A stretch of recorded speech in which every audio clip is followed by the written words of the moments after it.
Bon les gars, 29 février, 8 degrés. Oh, je suis pas en tenue, hein. Tu as eu le temps. Donc il fait 8 degrés, mais ressenti il fait 8 peut-être. Non, il fait un peu moins parce qu'il y a du vent. Donc il y a une espèce de petit crachin, comme tu vois, il n'y a rien qui bouge. Tu vas me dire, qu'est-ce que tu es venu glander? Bah, j'avais des trucs à faire ailleurs. Et dans le quartier, je suis passé remplir les abreuvoirs, vérifier que tout allait bien. Je vais aller re-remplir des bidons d'eau encore. Ça, c'est vraiment ma corvée d'eau. Je vais peut-être essayer de construire ce petit bassin. Là, il y a des parpaings qui traînent un peu partout, à droite, à gauche. Je crois que je vais commencer à faire ça, tu vois. Alors, ouais, il y a quelqu'un qui m'a dit avec des bottes de paille. C'est une très bonne idée, hein, mais le problème que j'ai ici, c'est que c'est envahi de sangliers, hein. Donc, si je mets des bottes de paille, à mon avis, ils vont venir bouffer.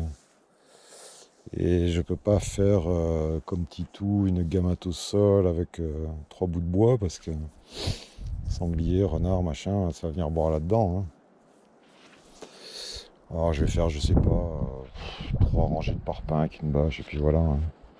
Bon, ça c'est pas le plus important. Le plus important, je te le montre.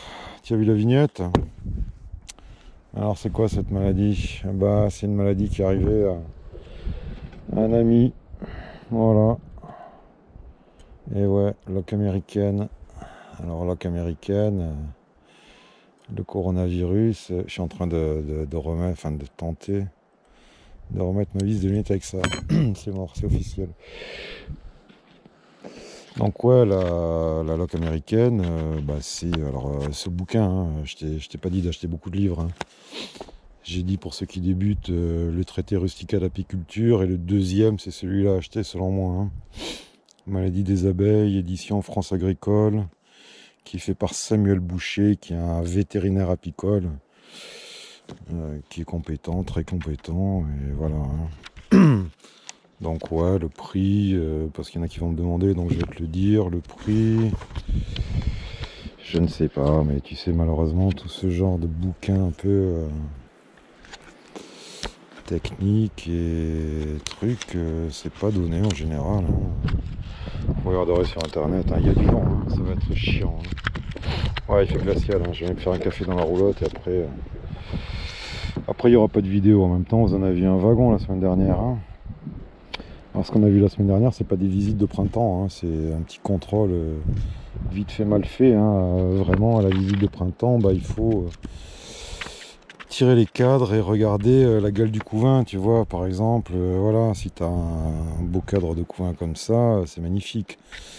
Maintenant, si tu commences à avoir des cadres de couvain affaissés avec des trous, d'ailleurs, je crois que la loque américaine, c'est la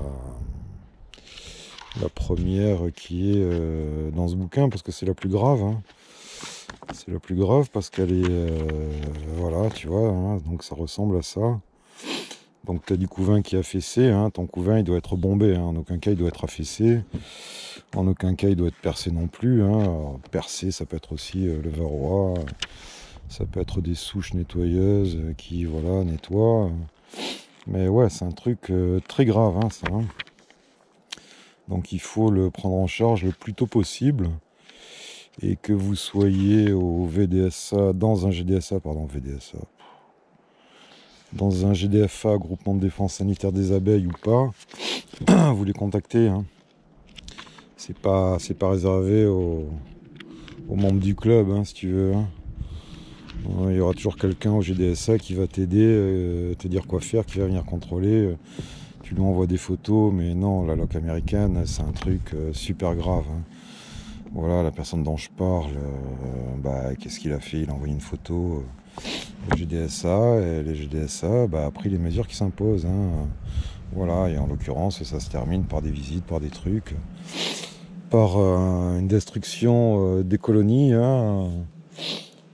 Voilà, parce qu'il n'y a pas de... Il n'y a pas de médicaments, hein. Jusque dans les années 2000, il y avait des antibiotiques qui masquaient cette maladie, hein, qui la soignaient pas, qui la masquaient. Et ça permettait aux escrocs de fourguer des essaims, des reines, des trucs loqueuses. Hein.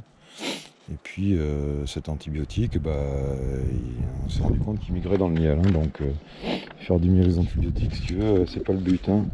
Donc voilà, donc tout ça, les antibiotiques, depuis les années 2000, c'est fini. Hein. Alors j'ai vu que tu as des tests aussi de ça.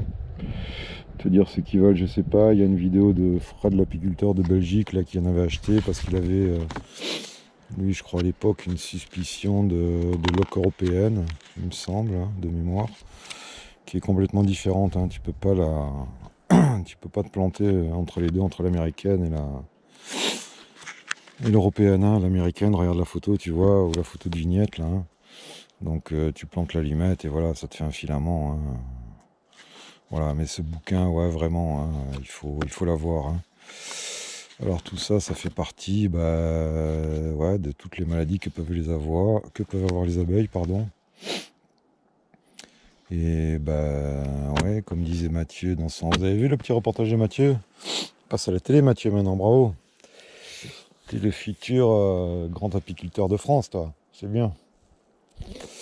Comme disait Mathieu, 40%, ou je sais pas si c'est 40 ou 30 ou machin, c'est véhiculé par l'apiculteur. Voilà, ça c'est un cadre que j'ai volontairement pas nettoyé, un F4 que j'ai pas nettoyé après la fin de la visite. Tu vois dans quel état ça se trouve, hein. Il y a du miel, il y a de la propolis, il y a de tout. Donc ça, clairement, après chaque visite, alors moi déjà, par rucher, j'ai une pince, un lève-cadre, une paire de gants. Tu vas me dire, c'est pas grand chose, mais je vais pas changer la combi non plus à chaque rucher. Mais oui, il faut en avoir ça coûte 6 balles, hein, lève-cadre. Hein. Si tu as des ruchers, franchement, perdre 10 colonies pour 6 balles et 4 balles de pince. Les gants c'est plus cher, c'est 15 balles. Mais enfin bon, à 20 balles, ça me fait un an une paire de gants. Hein. À 20 balles, disons que déjà tu élimines des risques de transmission d'un rucher à l'autre. Voilà. Et après, quand tu rentres chez toi, tu les nettoies. Hein. Ça c'est du miel, de la propolis, ça se nettoie à l'eau chaude. Hein, déjà, tu peux le dégrossir à l'eau chaude. Et ensuite, la flamme. Hein. Il n'y a pas photo. Hein. Il n'y a que la flamme. Hein. Donc la flamme, ouais Mathieu, j'ai vu que tu brûlais, tac tac. Pense à le retourner, à faire l'autre côté aussi. Hein, voilà.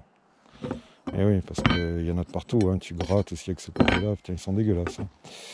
Donc tu grattes des deux côtés, il faut vraiment bien le nettoyer. Hein. Alors au tout début, je m'amenais un petit bidon, là, un petit seau de miel, on va dire, avec moitié d'eau, moitié de javel, et je me rinçais les gants dedans.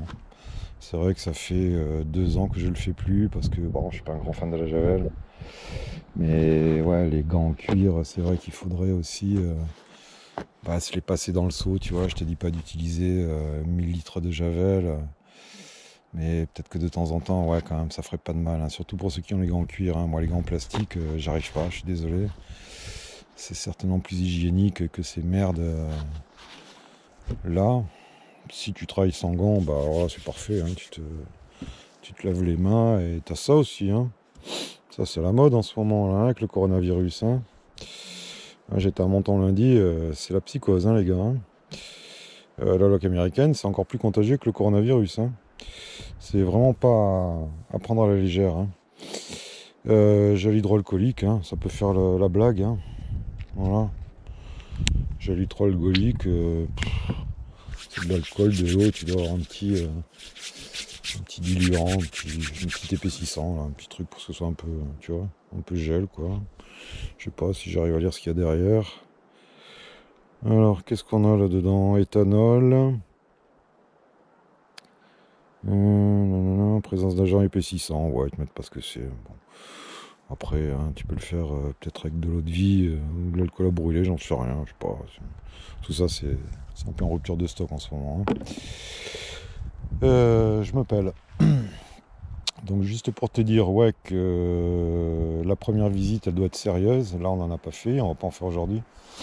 La première visite de printemps, ouais, elle doit vraiment être méticuleuse. C'est-à-dire regarder les fonds, si c'est propre. Tu dois faire un état sanitaire de ta colonie. Hein. C'est-à-dire éliminer le maximum d'indices de maladies. Hein, que ce soit une maladie noire, que ce soit du varroa, pourquoi pas, que ce soit une loque, que ce soit une mycose, peu importe. Hein. Et bah, il faut les connaître. Hein. Alors il y a ça, puis ceux qui n'ont pas les thunes pour acheter ce bouquin, hein, parce que bah ouais, hein, c'est cher. Tu as les capsules de formation apicole, hein, je te mettrai le lien. Alors je te dis pas dans la description, pardon, parce que j'ai froid en fait. Parce que je fais tout depuis le téléphone et c'est chiant. Mais ouais, je te mettrai ça quelque part. Donc ouais, essayez, pour ceux qui vont débuter là cette année, de bien regarder les différentes maladies. Hein, parce que tu es seul. Hein, tu sais, quand il y a un chien à la maison ou un chat, quand tu as un problème, tu vas avoir un veto. Il a fait des études, il a une formation pour ça. Là, nous, oui, on a des techniciens sanitaires apicoles, mais bon, c'est un peu comme des DAU dans certaines régions, tu les vois pas trop.